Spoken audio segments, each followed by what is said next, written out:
masks due to the loss of cabin pressurization. In complete darkness, and with the aircraft's electrical systems switched to emergency configuration, the pilots struggled to control the aircraft, working hard to keep it flying. Meanwhile, the crew quickly prepared the passengers for a potential emergency water landing, aware that their chances of survival were slim. This is the story of Air Transat Flight 236.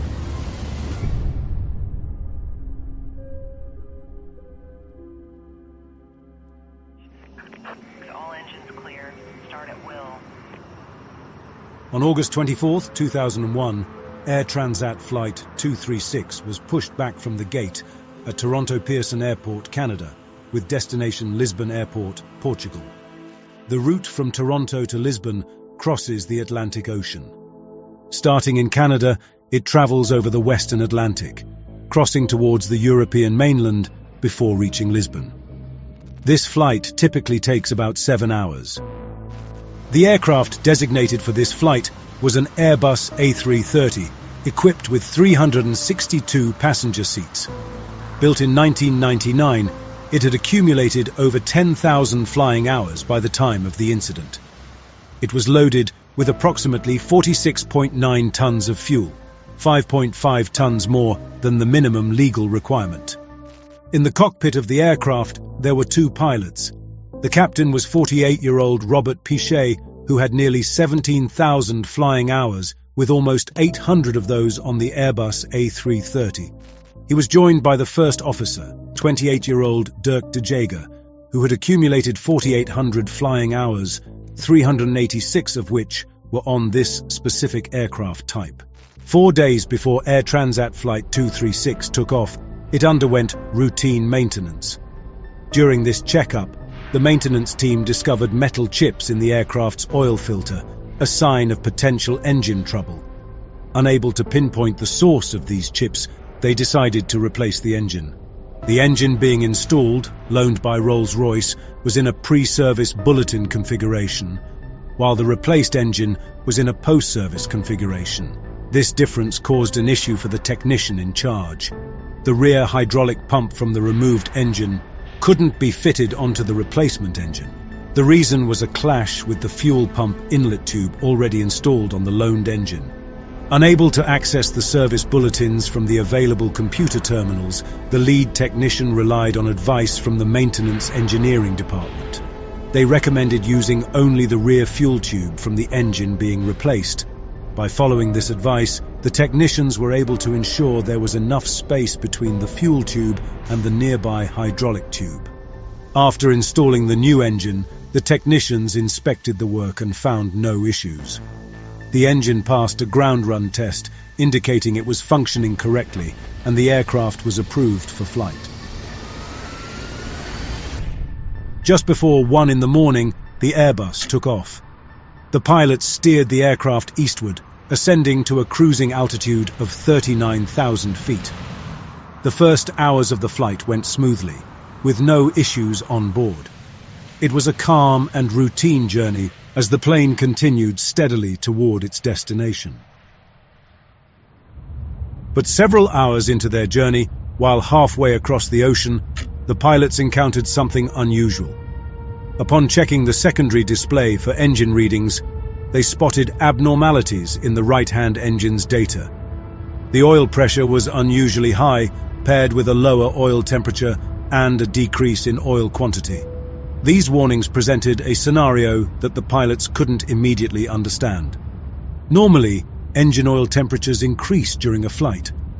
So, when the pilots saw the oil temperature going down, they were confused. They looked through the manual to find an explanation, but they couldn't find anything that explained the strange readings they were seeing. The pilots reported the issue to their maintenance control center, asking for further investigation. However, the center also couldn't determine the cause of the problem. What the pilots didn't know was that the issues with the engine oil indications were caused by a massive fuel leak deep inside the right-hand engine. A serious mistake was made while replacing the engine. The hydraulic and fuel lines were placed too close to each other. Even though they believed there was sufficient space between them, they didn't consider how the pressure from the hydraulic system could affect them. During the flight, the hydraulic and fuel lines of the right engine were in continuous contact, slowly wearing down against each other. Eventually, this friction caused the fuel line to rupture, resulting in a significant hole. According to the final report, the aircraft was losing an estimated 12 to 15 tons of fuel per hour through this rupture, an immense contrast to the typical fuel consumption of about 2.6 tons per hour for an Airbus engine. But even with the significant fuel leak, the engine kept running as usual. The fuel system design of the aircraft plays a significant role in this. The fuel system of this Airbus is designed with multiple fuel tanks. Each wing contains 2 tanks, along with a center tank and a trim tank located in the tail's horizontal stabilizer. The trim tank serves the purpose of redistributing fuel from the back to the front of the aircraft to maintain its central gravity limits. As fuel levels decrease in the wing tanks, the trim tank automatically transfers fuel forward to the depleted wing tanks. This transfer is normally not scheduled to take place until 35 minutes from the destination airport, when the wing tanks are below 4 tons or when the aircraft descends below flight level 245. This process ensures a balanced fuel distribution for landing. However, in this instance, the trim tank initiated its final fuel transfer prematurely, directing all its remaining fuel forward into the wing tanks much earlier than usual. Despite there being an indication in the cockpit, the pilots did not immediately recognize the abnormality. While still dealing with the oil pressure issue, an advisory message flashed on the ECAM. It's the central display unit in the cockpit, and it alerts the pilots when action is needed. It was an advisory message. The message noted a fuel imbalance between the tanks in the left wing and those in the right wing. A fuel imbalance means that there's more fuel in the tanks of one specific wing than in the other, which is a problem because the aircraft needs to be balanced. When dealing with a fuel imbalance on the Airbus A330, there aren't any specific actions outlined in the ECAM. Instead, the ECAM simply alerts pilots to the imbalance, prompting them to refer to the Quick Reference Handbook for guidance.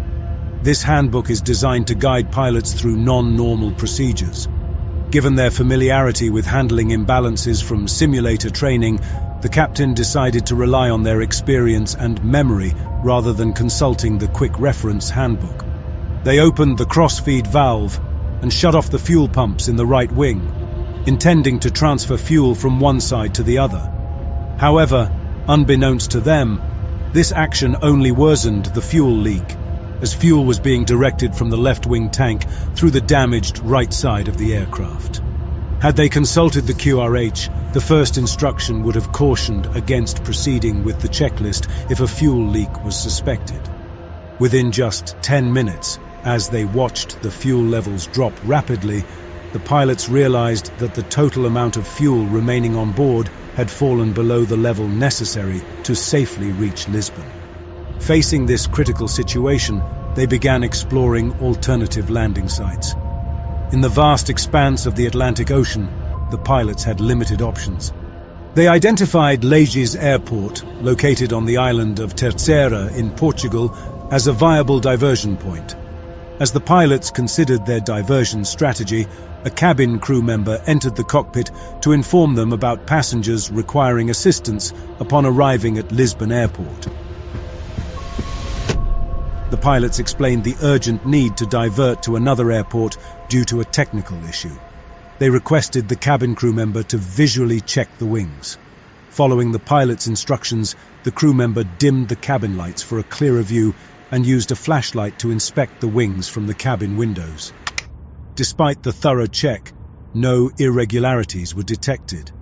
A fuel leak would be relatively easy to detect during daylight hours, but spotting one at night becomes significantly more challenging. Because there were no signs of a fuel leak, other than the lower than expected quantity of fuel on board, and with no additional ECAM warnings or alerts, both pilots concluded that the issue was likely a computer malfunction. The pilots considered doing the standard fuel leak procedure, but decided against it. Could it be a fuel leak? Should we start with the standard fuel leak procedure? No. We would then have to descend to a lower altitude, which would worsen the situation. Understood. Investigators later concluded that if the pilots had executed any of the prescribed fuel leak procedures upon diverting to Lages, whether it was the engine fuel leak procedure, the wing fuel leak procedure, or the fuel leak not located procedure, they would have landed with at least 3.8 metric tons of fuel on board. The captain's decision not to follow the fuel leak procedure was influenced by a common thinking mistake known as framing bias. This kind of bias happens when people get stuck on one way of looking at a problem and only pay attention to information that supports that view, while ignoring evidence that doesn't fit. In this case, the pilots thought the issue was just a computer error, so they focused on clues that seemed to confirm that idea. Because they were so focused on this belief, they didn't consider other important signs that could have pointed to a different problem. The pilots found themselves immersed in a whirlwind of tasks, communicating with maintenance control, conducting checklists, and coordinating with cabin crew and air traffic control for the diversion. Amidst this hectic environment, they struggled to find a moment to step back and reevaluate their initial assumptions.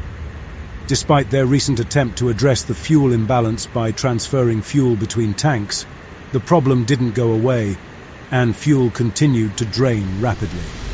In reaction to the continued abnormally high rate of reduction in the fuel on-board quantity reading, the crew selected the right-wing fuel pumps to on and the left-wing pumps to off. These selections established cross-feed of the fuel in the right-wing tanks to both engines.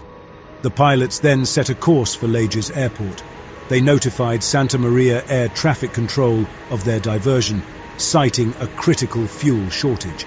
By this point, the aircraft was carrying 7 tons of fuel, which accounts for merely 6% of the aircraft's total fuel capacity.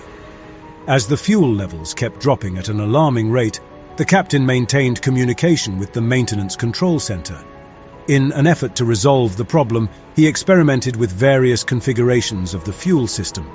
However, despite these attempts, the amount of fuel continued to decrease. Any remaining doubts were quickly cleared when the right-hand engine flamed out, occurring as the aircraft was at flight level 390 and was 150 miles from the airport. In response, the captain swiftly increased thrust to the remaining engine. Although the aircraft could still stay airborne with only one engine functioning, maintaining an altitude of 39,000 feet was no longer feasible. At this critical juncture, the aircraft's fuel dwindled to a mere 600 kilograms.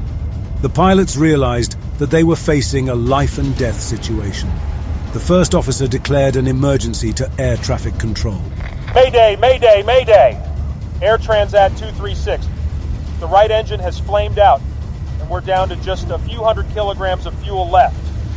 Moments later, the first officer used the public address system to inform the cabin crew and passengers that they would be landing shortly and to prepare for the possibility of an emergency water landing. 13 minutes after the right-hand engine flamed out, and still 120 kilometers from the airport, the left-hand engine also flamed out. As electrical power failed, the cockpit was enveloped in darkness.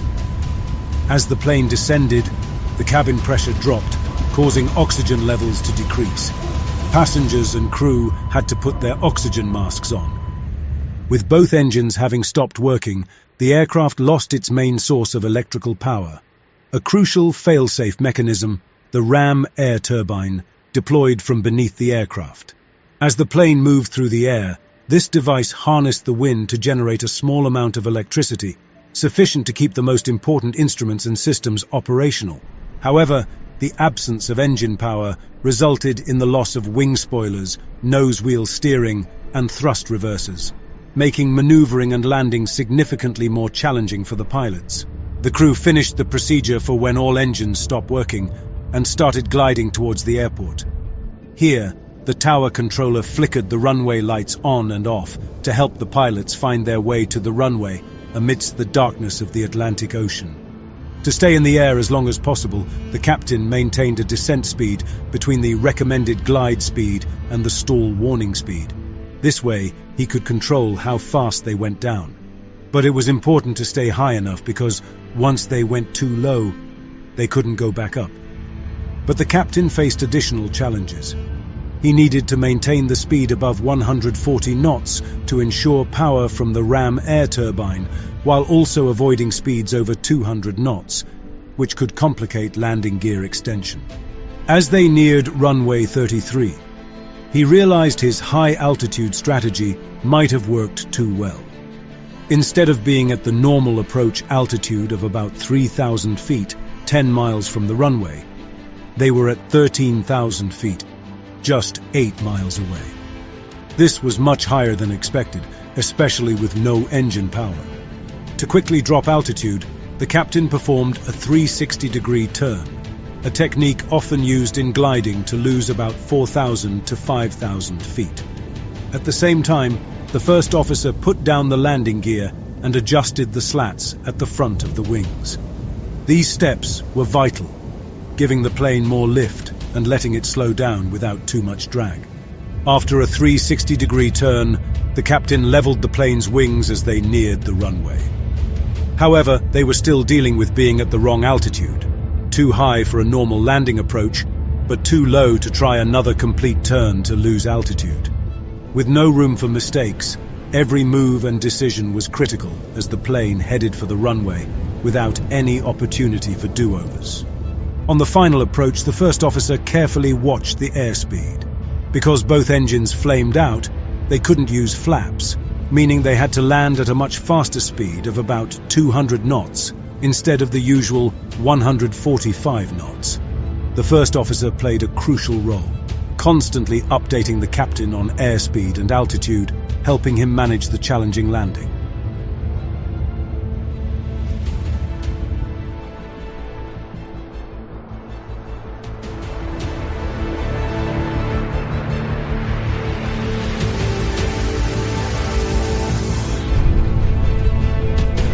Moments later, the aircraft hit the runway hard, causing 8 out of 12 tires to burst. The plane bounced back into the air before touching down again, almost 3,000 feet from the start of the runway. As the plane sped down the runway, slowing it down became a major challenge. Important features that usually help slow the plane, like wing spoilers and engine reverse thrust, were not working. To make things more difficult, the system that prevents the wheels from skidding didn't work properly, causing the wheels to lock up when the captain tried to use the brakes. The aircraft managed to stop just 600 feet short of the runway's end. Fires had broken out in the left main gear wheels, heightening the emergency. Captain Pichet quickly ordered an evacuation, and remarkably, all passengers were out of the aircraft in just 90 seconds, securing their safety. The fire crews, already on standby, quickly put out the fires. Incredibly, all passengers and crew on board survived the ordeal. Following their miraculous landing, the event was marked as the longest glide by a passenger aircraft in aviation history without any fatalities. The crew was initially celebrated as heroes. However, as time passed, questions surfaced about the events leading to the critical fuel shortage over the Atlantic. Doubts began to circulate regarding the crew's decision-making, especially why they appeared to overlook their instruments' warnings of rapidly decreasing fuel levels. Following the incident, significant changes were made to aviation safety protocols. Airbus introduced a new warning system in their flight management computers, designed to alert pilots to a significant fuel loss, a key indicator of a potential fuel leak. Moreover, training now emphasizes the effective management of fuel leaks and the interpretation of non-normal checklists more strongly. The final report acknowledged the pilot's failure to detect the fuel leak, but praised their exceptional response after the engines failed. It commended the captain for expertly controlling the aircraft during the engine's out-descent and landing, despite the challenging conditions. The first officer was praised for providing valuable support during the glide and landing. The captain and first officer were therefore honored with the Superior Airmanship Award by the Airline Pilots Association. In conclusion, 3 primary factors contributing to the incident can be identified. Firstly, the improper installation of the spare engine was identified as the root cause of the fuel leak. Secondly, the crew's lack of training in handling fuel leak-related imbalances and the absence of such scenarios led them to focus solely on balancing fuel without considering the possibility of a leak. Lastly, cognitive bias played a role, as the crew's assumptions hindered their ability to recognize and address the situation effectively. Let's think about what we can learn from this important story. It teaches us